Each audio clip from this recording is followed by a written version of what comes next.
Hello, all you fine, beautiful people. I'm back here once again with episode number 49 in the 365 Days of Frank Zappa, and today I'm going to be looking at Republicans. If you're new to the channel, I play a song all the way through, giving my thoughts and opinions on it at the end, and as usual, if there's anything you want me to react to, just put it down below in the comment section. I try to get around everyone's suggestions. So, I have to say, this whole Frank Zappa journey has been amazing. I really love listening to his music. Even though I've heard it before, there's a lot of stuff I go back and listen to, and it's like, oh, I missed that. The first or second time. There's some albums I go back to more than others. This era of Frank Zappa throughout the 80s, usually after, I want to say,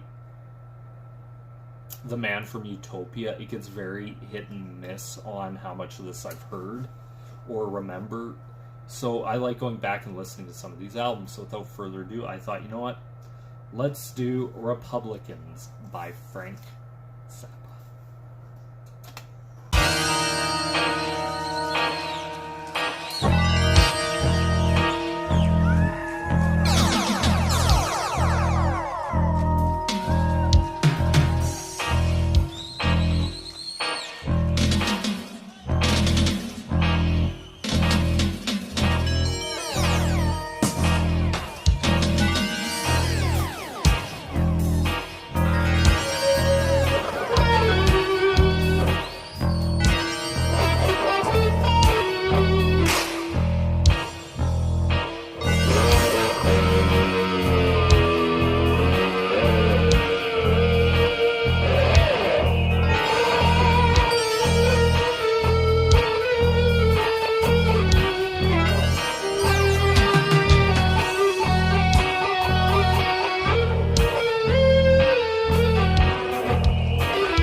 So that was Republicans by Frank Zappa. Wow.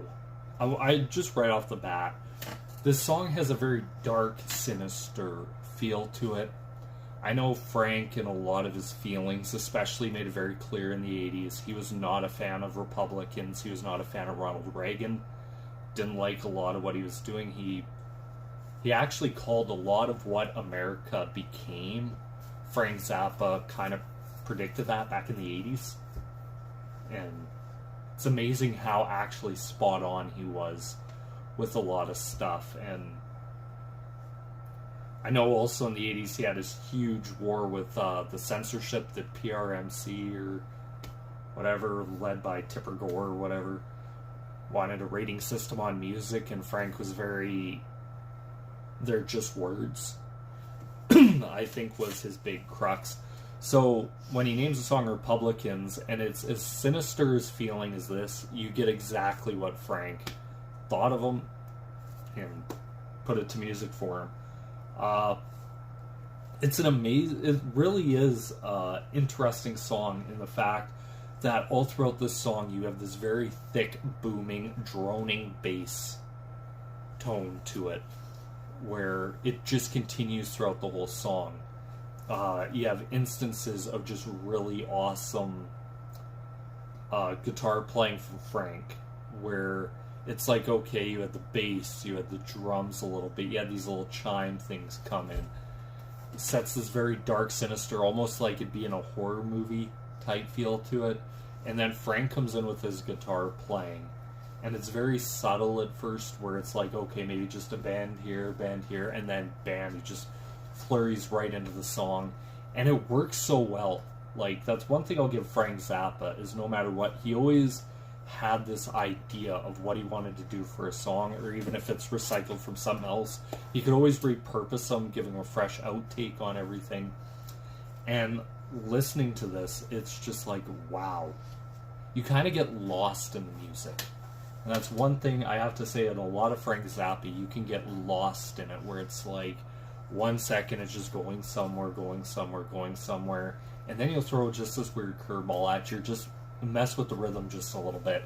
And he's the master of doing that. And I have to say, I really enjoy this song. I think it's actually really good.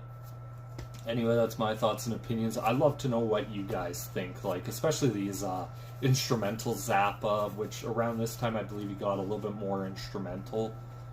But anyway, I'd like to know, what do you guys think? Please comment down below. Also, once again, I have to say thank you guys so much for watching. This is me here signing out. Peace.